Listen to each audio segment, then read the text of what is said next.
Hi everyone, I'm with Chef Atul Kochhar, who needs no introduction at all.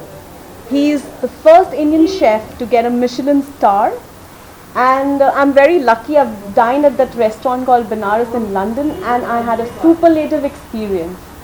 And also, just to let all of you know that India doesn't have Michelin stars, but Chef Atul Kochhar is the first Indian chef to get a Michelin star, and we are very, very, very proud of him. So Chef, can you tell us a little about your journey to get a Michelin star? Before that, I tell you, you made me so big. To get this t-shirt off is going to be a little tough now. You really puffed me up. No, Chef, we mean it. That's very sweet of you. Too kind, too kind.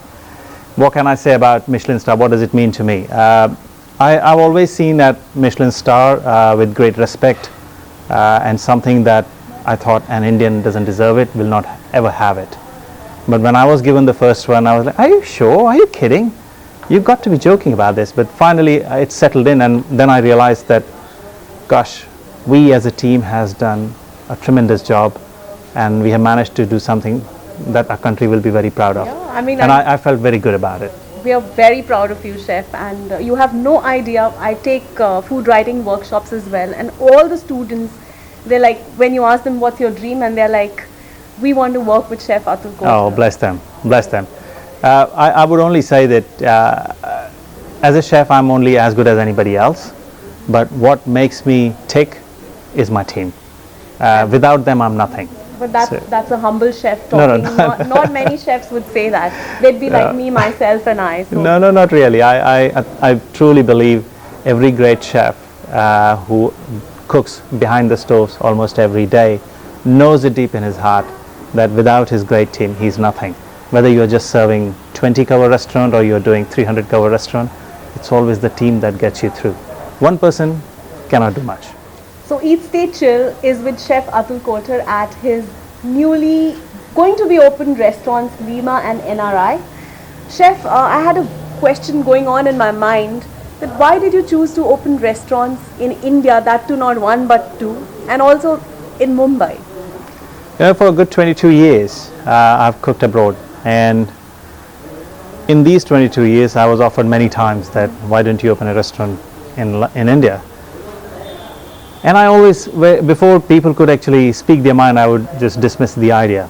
I think I was very selfish about it, and I just wanted to keep India as my oasis, so to speak. I always came back here to be with my parents and rest, and I think I was very selfish that I wanted to be, whatever little time I was here for, I wanted to be with my parents and do nothing else.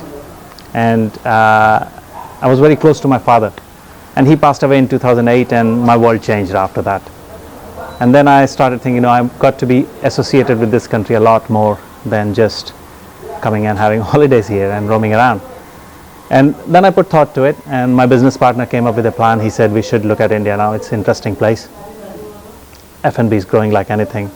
So it's a good time. So I came back and I saw, truly, yes, some amazing stalwarts of Indian restaurant industry.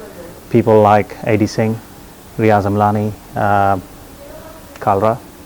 I can't remember the young Kalra name, but Sarjit Kalra, Zorawar Kalra, amazing personality.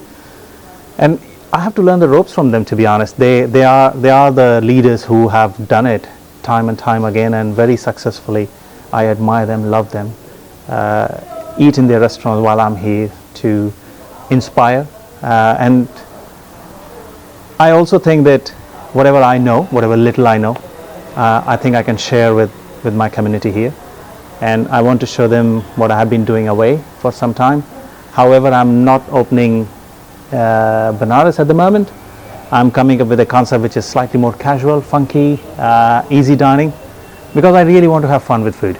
I've done serious food for many years now, and I think India is that place. India, young and hip crowd is there. They want to go out, they want to eat out, they want to experience something different. And also, if on the way, if I could inspire a few more young chefs, that would be an added bonus. I think they're all looking to just start with you or work with you. So Chef, can you tell us something about NRI? It says not really Indian, so what kind of food is that going to be? Well, going back again to my old journey of being away from the country for so long and being an Indian chef abroad, I didn't want to come back and open another Indian restaurant like some of my peers have done. I just wanted to walk away from it, and I wanted to do something which is slightly different, quirky, and still quintessentially Indian in a lot of ways. So I looked at Indian migration, which has been happening for centuries. And this is the story which my father gave me when he was trying to teach me ethos, how I should be cooking abroad. And that narrative came very helpful deciding the concept for this restaurant. And he said, every time a family moves from one region to another region within India or abroad, they carry their culture, ethos, their gods, their spices, and they go and live in a new place and start a new culture there, because they interact with a new area, and it becomes a kind of fusion. You can look at it in a bad way, but the truth is that fusion has been happening for centuries and nothing we can do about it. That's how we humans have evolved. So looking at that, I thought, okay, excuse me, I thought, let's look at the food that's gone out of India, interacted with other cuisines, and has become slightly different. Okay. So for example, I look at katsu curry in Japan. And bunny chow. And bunny chow from South Africa.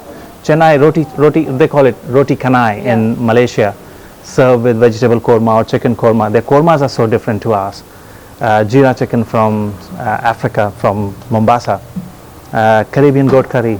And I can't leave mighty chicken tikka masala out. So I have to bring all that back home and share with my own people. Say, guys, look at this.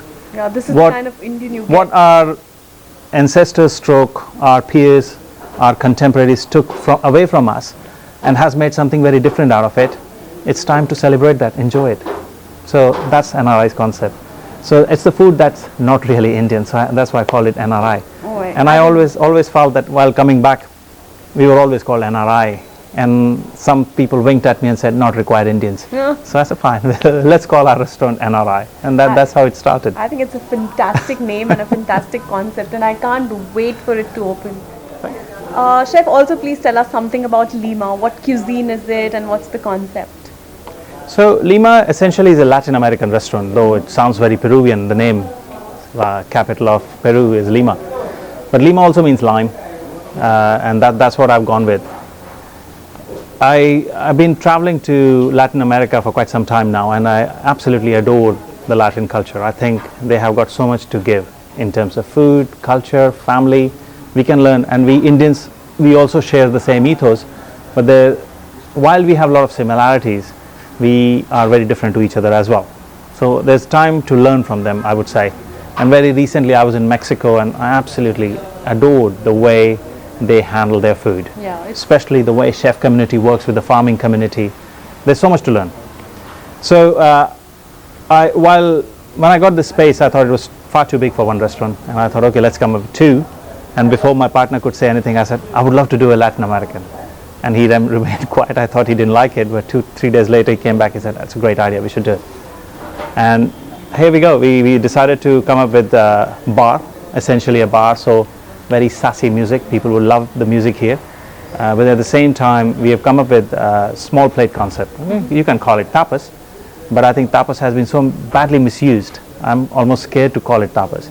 But they are small plate concepts. So we'll have some ceviche, some teraditos, some antichuco, and we also have a massive grill, which is churrasco grill. I don't know whether I'll be cooking big joints or not, but yeah, definitely we'll be cooking meats on them. And massive focus on vegetarian food with that spicing. So we are busy at the moment sourcing chilies and trying to work with the local farmers and ask them to grow for us. I have about 8 acres of farmland just outside Mumbai where we are growing our own things. So it's literally farm to fork. Kind of. I know those 8 acres will not feed 2 restaurants. So I've started making friends with a lot of local farmers and asking them if they can grow things for us. And most of the people are very happy to do that, which is a good thing. And that's what I had learned in Mexico, that chefs were talking to farmers directly. And I hope we do the same in this country, because I don't know. 22 years ago when I left, transportation of food was a challenge. It still is. It still is. People say India has changed. India has changed. The people have changed. System, I can question it, but I'm not going to get too political about it. But chefs have grown so much. The food community has grown so much. I think it's time we come together. the farming community and the chef community to take another leap, another step, and go forward and do right things. Chef, coming to my mind is a question. Can you pick top chefs, or according to you, top 5 chefs in India who you think are... And I can recall those names from any time? Yes, you can recall those names from any time. So the top notch, the guy who I adore and love and kind of look up to for inspiration, is kind of demigod to me. I would say Chef Manjeet Singh Gill and Chef Jerome Gomes. Chef Manjeet Singh Gill has been a kind of dronacharya to a Bhil Putra. I could never work with him because I was Oberoi's and they were like that at that time. But from distance I saw what he was doing and how he was changing the shape of our cuisine. So inspired a lot from him, and I love him to bits. In fact, he has been very kind enough to write the foreword for my book. And then Chef Jerome Gomes, I worked right under his wing, got my backside kicked a lot of times, but he has been very instrumental in making me what I am today. And then there was, among young chefs, I think it's worth mentioning people like Gagan, Chef Manish Mehrotra. I'm tempted to say many other names, but one of them who stands out and he has done great service to our cuisine and our country is Chef Sanjeev Kapoor. He has been very home-style cook, but hey, there was nobody doing it when he started it. So he paved the way, so we have to give him respect for that. And what do you think of TV chefs? Hey, I'm one. Yeah, right now. Nothing wrong with TV chefs, to be honest. As long as you know your skill and you know when to be behind the stoves and when you want to be in front of the cameras. If you swap those roles very well and do it really well, then you're okay. But if you just want to look good and smile really well and not cook, then you could be anybody else. You could just be a model. You might as well apply for a Bollywood movie and you might get a chance. Or just be a model. Don't be a chef. For me, chef is someone who loves his ingredients, loves his team, loves his kitchen, loves his diners, has got passion for hospitality industry. If you just want to put on a suit and look good and smile and taste few dishes and say this is good and this is not good, I don't have time for such people. Chef, who do you look as your competition in Mumbai? No one. Actually no one, because we all are different to each other. Like God gave everybody a different DNA. God also gave creative edge to all of us in very different ways. You just have to find your niche. I see this as a community, not as a competition, to be honest. More the merrier. That's another thing. So whatever I've eaten so far in Mumbai, I have loved it. Right from Bade Mian to Soda Bottle Opener Wala to Masala Library to Good Wife to Yaucha. This is some incredibly good food on the plate there. So I think I'm in a good company. That's how I see it. I want more and more competition, because that only means one thing. I would be on my toes because I would have to produce that level of food, and would also mean that for people of India, people of Mumbai, they will have some incredible choices when they step out of their homes. Chef, if you had to invite 5 people, living or dead, to your home for dinner, from the food world, who would those be? And yes, you have to choose them from India. All India? All India. Oh, that's a tough one. You can't have Gagan Anand because he is not living in No, India. I wasn't inviting him. Okay. He can come and cook with me. Okay, I would love to invite Mahatma Gandhi and Jawaharlal Nehru. I would love to invite Muhammad Ali Jinnah. I would love to invite Sunil Gavaskar on that table. And I would love to invite Sachin Tendulkar. Wow. And I thought he's going to say Rupali Dean. Well, you can cook too. So Chef, molecular gastronomy is very big in India. I know it used to be a really huge thing back in Spain with Ferran Adria and everybody else. What do you think of molecular gastronomy in your food? I don't see room for molecular gastronomy in the kind of food I do, because I do food that people eat every day. My food has been about our ethos, our culture, modernizing it through ingredients, modernizing it through techniques. That's what I've looked at. But pumping more chemical in it, that's not my game. I don't do it. People who do it and who do it really well, I admire them. I personally feel that molecular gastronomy is a passé. When I was growing up, I was a young kid, young chef, training that time. French had that nouvelle cuisine, and everybody was doing those little sauces and tiny portions. I worked with some of those chefs, French chefs, to learn how they do it. But it died pretty quickly. I think molecular gastronomy will also die. There are some good essence of those things which will remain and we will absorb in day-to-day cooking. To be honest, putting more chemicals in your food is something I haven't been able to digest, and that has been a huge issue for me. Huge issue. It's a moral and ethical issue which stops me to do anything like that. I don't fancy it. Chef, I want to know, has there been any time which has been like a really low point in your food career? Well, I'm a human, yes. There are times when you're not feeling that great about what has happened in your life and how things have gone around. I wouldn't take names, and it's very recent thing that has happened. I've always been very proud of our Indian chef community who have achieved Michelin stars in the United Kingdom. One of the peers lost it, and I was very genuinely very sad about it. I was also very sad a few years ago when Tamlin lost it, and I don't want any one of us to lose those stars. In fact, anything, I want more and more of us to get those stars, and I think there are so many more deserving ones who should go to second and third one as well eventually. So yeah, I see those points as lower points. I've never been selfish about good and bad things in my life, so this was a one low point. And I'm sure you want to ask me what is the high point of my life. Exactly, he's bang on. And is it again about the culinary world, or I could talk about anything else? Okay, let's stick to the food. So the high point was couple, to be honest. While living in India, going through Oberoi school, just getting into Oberoi school was a very high point of my life. I still believe that it's one of the highest form of training you can get in this country. I totally agree. I absolutely adored every day there. I met my mentor Arun Agarwal on that program, who really grinded me to who I am today. I absolutely hated Mr. Arun Agarwal, and I'm so sorry I'm saying that. You know, this is for Chef Arun Agarwal. He's super amazing, and I'm so glad he's really amazing to me. He really made us work so hard on our knuckles and on our knees and whatnot, but he made me what I am today. So I'm so very thankful to him that he was so harsh to me. And for quite some time, it took